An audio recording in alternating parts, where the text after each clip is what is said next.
Elle est aujourd'hui la boisson la plus consommée au monde après le thé et le café. En moyenne, un Français boit 22 litres par an, un Américain 99 litres et un Mexicain 160 litres. Sa consommation mondiale annuelle représente 350 milliards de litres, soit l'équivalent de 166 700 piscines olympiques. Depuis le début de ce podcast, soit depuis une vingtaine de secondes, il s'est vendu plus de 380 000 bouteilles de ce soda sur la planète. Et si presque tout le monde a bu, boit ou boira du Coca-Cola au cours de sa vie, qui est réellement conscient des effets et des conséquences de sa consommation régulière ? Car bien qu'elle ait été imaginée à sa création comme un remède, elle est aujourd'hui une source préoccupante de danger pour notre santé et notre planète.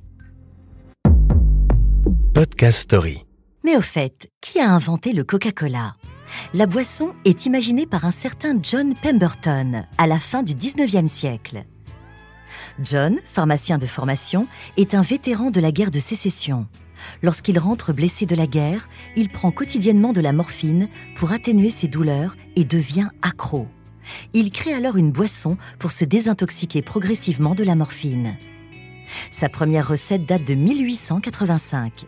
Il s'agit d'un breuvage alcoolisé qu'il nomme le French Wine Coca. Pourquoi French ? Parce que John s'est librement inspiré d'une boisson déjà existante, le vin Mariani, un mélange de vin rouge et de feuilles de coca. Un vin créé 18 ans plus tôt par un Corse, Angelo Mariani, qui lui-même pharmacien avait déjà pour ambition de créer une potion contre la douleur. Un vin qui connut en son temps un succès retentissant en France. Émile Zola, Colette ou encore Jules Verne en étaient alors des consommateurs réguliers. Avec un tel succès, la boisson s'exporte jusqu'aux États-Unis. John Pemberton se contente d'y ajouter des extraits de noix de cola pour créer sa propre boisson.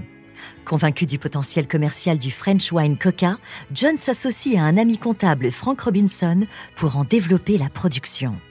Quelques mois plus tard, naît officiellement la marque Coca-Cola. En 1886, un verre de coca contient environ 9 mg de cocaïne. Si John a peu à peu diminué sa consommation de morphine, sa potion l'a plongé dans de nouvelles addictions, la cocaïne et le sucre. En 1894, la première mise en bouteille a lieu dans l'arrière-salle d'une fabrique de confiserie à Vicksburg, dans le Mississippi. Officiellement, le Coca-Cola ne contient plus de cocaïne depuis 1903. Elle est remplacée par de la caféine. Au printemps 1919, la boisson pétillante débarque en France, à Bordeaux. Sa production française débute 2 ans plus tard. Et il faut attendre 1933 pour que le Café de l'Europe, près de la gare Saint-Lazare, propose pour la première fois cette nouvelle boisson américaine à Paris. Malgré ses prétentions de départ, la potion de John Pemberton n'est pas devenue un remède, mais une boisson récréative. Et si elle n'a jamais guéri personne, elle a rendu malade plusieurs millions de ses consommateurs réguliers. Ces ingrédients sont en effet loin d'être bénéfiques pour l'organisme.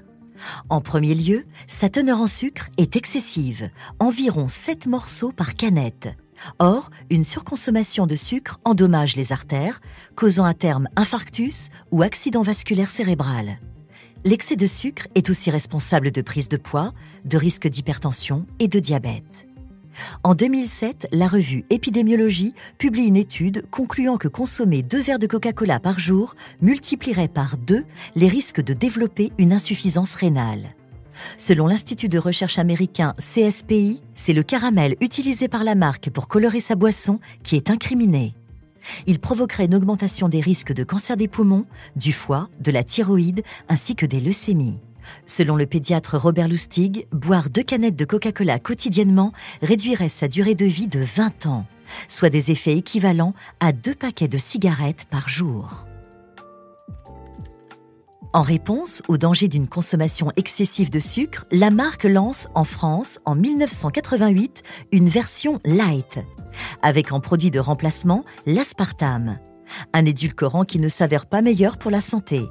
En 2010, différentes études démontrent qu'il participe à la création de tumeurs du foie, du poumon, voire du cerveau. L'étude la plus récente sur la nocivité du Coca-Cola sort durant l'été 2022.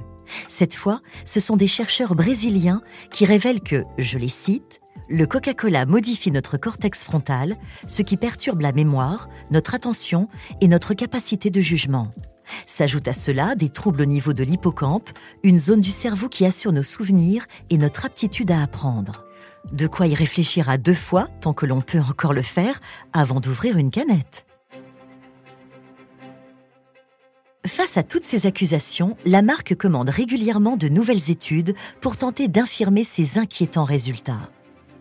En août 2015, une enquête du New York Times dévoile que Coca-Cola aurait offert plus de 5 millions d'euros à des chercheurs pour publier de fausses informations sur l'absence de danger de leur soda.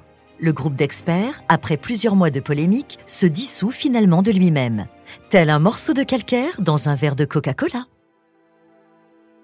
Si la boisson consommée en excès est mauvaise pour la santé, son impact sur la planète est tout aussi nocive. Dans les années 2000, en Inde, plusieurs usines Coca-Cola sont accusées d'assécher les nappes phréatiques, au détriment des paysans locaux. Dans certains villages, les autorités sont obligées d'envoyer des camions-citernes pour alimenter la population en eau potable. Rappelons que l'Inde est l'un des pays les plus touchés par la désertification. 1/4 du pays est menacé. Or, Coca-Cola y pompe quotidiennement en moyenne 500 000 litres d'eau par usine. Il faut en effet 3 litres d'eau pour fabriquer 1 litre de Coca-Cola. En conséquence, de nombreuses associations environnementales dénoncent le procédé et demandent à la marque de diminuer sa production. La firme américaine rétorque que la pénurie d'eau est due uniquement au problème de sécheresse. Elle ajoute que des centaines de familles vivent grâce aux emplois offerts dans ces usines. Autre sujet polémique, les rejets des substances polluantes seraient supérieurs à la norme autorisée. Des villageois racontent qu'avec la pollution et l'assèchement des nappes phréatiques, les terres deviennent stériles et des maladies apparaissent au sein de la population. Ces 20 dernières années, sous la pression de l'opinion publique, plusieurs usines sont fermées. Malgré tout, l'objectif de Coca-Cola reste de faire de l'Inde son 5e marché mondial. Au Mexique, le même problème se pose. Dans le sud du pays, à San Cristóbal de las Casas, ce sont 750 000 litres d'eau qui sont pompés chaque jour, soit un volume qui permettrait d'alimenter 10 000 habitants quotidiennement. Même en Europe, la marque puise dans les sols. En 2020, à Lunebourn, en Allemagne, elle creuse deux puits pour pomper à 200 mètres de profondeur une eau commercialisée sous sa marque VIO. Quelques mois plus tard, l'entreprise décide de creuser un 3e puits pour porter son extraction à 700 millions de litres par an. Une opposition citoyenne demande un moratoire sur le sujet. Finalement, en 2022, le projet du 3e puits est abandonné, officiellement du fait d'une baisse de la demande. Mais la plus préoccupante des conséquences liées au succès de la marque est la pollution engendrée par les bouteilles en plastique. Chaque année, Coca-Cola fabrique plus de 100 milliards de bouteilles en plastique à usage unique. Pourtant, jusqu'aux années 80, les bouteilles étaient en verre. Elles étaient consignées, nettoyées, puis réutilisées. Mais alors, pourquoi la marque est-elle passée au plastique à usage unique ? Selon elle, c'est pour satisfaire le consommateur. Car le plastique est moins lourd à porter et en cas de chute, cela évite la casse. En lançant ces bouteilles en plastique plus légères, Coca-Cola en a surtout profité pour fabriquer des bouteilles de 2 litres. Malin, non ? Ou comment vendre plus de contenu en faisant des économies sur ces contenants. Abandonner la consigne des bouteilles en verre, c'est aussi économiser sur les frais de collecte, de lavage et de réemplissage. Un choix mûri de longue date. Dès 1971, la marque commande un rapport interne pour comparer les répercussions environnementales des différentes matières de conditionnement. Le résultat est sans appel. Le plastique est de loin le plus polluant. Pourtant, c'est le choix qui fut pris. Pour Coca-Cola, pas de doute, le plastique, c'est fantastique. Avec plus de 200 marques de boissons, Coca-Cola produit aujourd'hui 3 millions de tonnes de plastique par an. Chaque minute, 200 000 bouteilles sortent de leurs usines. En 2018, face au mécontentement des consommateurs constatant les effets dévastateurs de la pollution plastique, la marque réagit. Elle lance un programme appelé « Un monde sans déchets » qui comprend 3 engagements. Premièrement, tous les emballages Coca-Cola seront recyclables à 100% d'ici 2030. Deuxièmement, 50% des nouvelles bouteilles utiliseront des matériaux recyclés. Enfin, la marque collectera et recyclera une bouteille ou une canette pour chaque nouvel emballage vendu. Bon, sur le premier engagement, disant que 100% des emballages seront recyclables, il s'agit juste d'un effet d'annonce. Potentiellement, tous les emballages de la marque sont déjà recyclables. Mais dire qu'un produit est recyclable n'en fait pas pour autant un produit recyclé. Et malgré ces belles promesses, la marque continue de prendre des décisions allant à l'inverse de ses engagements pour l'environnement. À titre d'exemple, le cas de l'usine de l'île de Samoa, dans le Pacifique, est révélateur. Comme le dénonce le documentaire d'Arte Coca-Cola, leader pollueur, en 2021, l'enseigne décide de fermer l'usine d'embouteillage de verre sur l'île. À la place, elle envoie des milliers de bouteilles plastiques. Or, l'archipel n'est pas équipé d'usines de recyclage de plastique. Résultat, l'île est envahie de bouteilles de plastique usagées. Alors oui, à Samoa, 100% des bouteilles en plastique vendues sont recyclables, mais 0% sont recyclées. Et cette île n'est pas un cas isolé. À l'échelle mondiale, 44% des bouteilles en plastique n'ont pas accès à un centre de recyclage. Cela représente 49 milliards de bouteilles qui, chaque année, terminent dans des décharges et dans les océans. Alors, comment Coca-Cola va réussir à collecter 100% de ses produits d'ici 2030 ? Ils sont visiblement les seuls à le savoir. Ce qui, en revanche, ne fait aucun doute, c'est la pollution croissante au niveau mondial de la firme américaine. Tel est le constat de l'ONG Break Free from Plastic, qui réalise chaque année une analyse des déchets dans une 50aine de pays. Depuis 2020, Coca-Cola est la marque dont on retrouve le plus de déchets plastiques non recyclés. En réponse, la boisson revendique avoir dépensé en 2019 un peu plus de 11 millions de dollars pour nettoyer des rivières polluées de plastique. Un montant notable, il est vrai, mais qui représente une goutte d'eau dans un océan pollué. En comparaison, son budget publicitaire s'élevait cette même année à plus de 4 milliards de dollars. Les conséquences de la pollution des océans sont aujourd'hui dramatiques.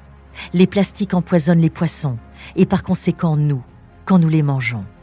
Si rien ne change d'ici 2050, il y aura plus d'objets en plastique que de poissons dans l'océan. Et lorsque le plastique est abandonné dans des décharges, le résultat n'est pas plus réjouissant.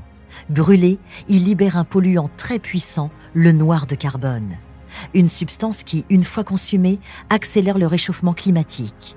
Un dérèglement auquel la marque contribue aussi par sa surconsommation de plastique. En effet, aujourd'hui, 99% du plastique est fabriqué à partir d'énergies fossiles, comme le pétrole.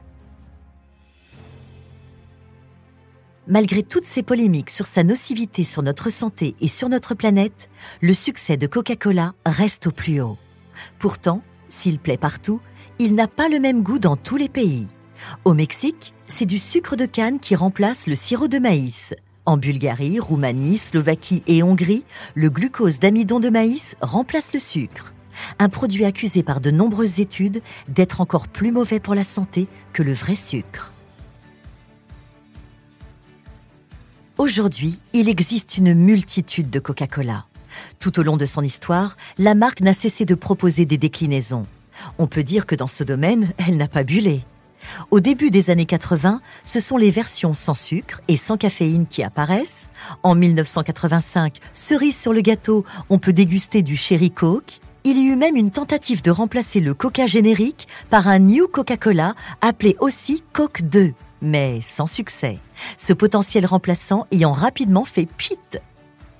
Dans les années 2000, arrive le Light Lemon au citron, le Light Thyme au citron vert, le vanille, le raspberry à la framboise, le Black Cherry Vanilla et le Black au goût de café.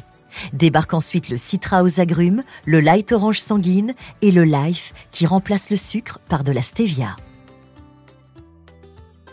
Si pour certains, ouvrir un Coca-Cola est synonyme de bonheur, ce n'est pas en le buvant qu'ils atteignent l'extase. Leur satisfaction vient d'utilisation pour le moins détournée de la boisson. Il y a ceux, par exemple, qui disent que la meilleure place pour un Coca-Cola est au fond des toilettes. Il s'avère être en effet très efficace pour déboucher des canalisations. Mais la cuvette n'est pas le seul endroit où la boisson est utile. Le Coca-Cola permet d'enlever des taches de sang ou de graisse sur des vêtements, mais aussi de détartrer une bouilloire, faire disparaître la rouille d'une surface en métal, faire briller des cuivres, nettoyer une casserole brûlée et même pour les plus maladroits, d'enlever du chewing-gum dans les cheveux. Comment expliquer un tel succès planétaire de la boisson ? L'une des raisons est sans doute l'attention portée à sa communication, à ses pubs. La toute première paraît dans l'Atlanta Journal le 29 mai 1886. Le premier slogan définit le breuvage en 2 mots. Il est délicieux et rafraîchissant. Des qualificatifs qui accompagnent la marque pendant plus de 30 ans. En 1907, on peut lire sur des affiches que le soda est bon jusqu'à la dernière goutte. Au cours des années 1920, la signature de la marque devient « La soif ne connaît pas de saison ». Dans cet esprit, et pour pousser ses consommateurs à en boire même quand il fait froid, en 1931, l'enseigne réalise un coup de génie. Elle s'associe à l'image du Père Noël. Et alors que jusque-là, le célèbre personnage est représenté vêtu de rouge, de vert ou de bleu, suivant les pays, il s'affiche cette fois en rouge et blanc. Le rouge coca, bien sûr. C'est ainsi que dans l'imaginaire collectif, le Père Noël est rhabillé pour l'hiver, mais aussi pour toujours aux couleurs de Coca-Cola. Les années suivantes, les slogans s'enchaînent avec « La pause qui rafraîchit »,« Les choses vont mieux avec un Coca-Cola » ou « J'aimerais offrir un Coca-Cola au monde entier ». Plus proche de nous, toujours Coca-Cola. Prends la vie côté Coca-Cola. Depuis 2021, leur nouveau slogan est désormais « Ouvre un Coca-Cola, ouvre du bonheur ». Mais le meilleur coup de pub de Coca, et son plus cynique, reste à ce jour le sponsoring de la COP27 en Égypte en 2022. Les dirigeants du monde, réunis pendant 15 jours pour lutter contre le réchauffement climatique, sous le logo rouge d'un champion de la pollution. Ça passe ? Ça passe. Podcast Story. On a tous une histoire à écouter. Ne manquez aucun épisode de Podcast Story. Abonnez-vous et mettez 5 étoiles sur Podcast Addict, Amazon Music ou Spotify.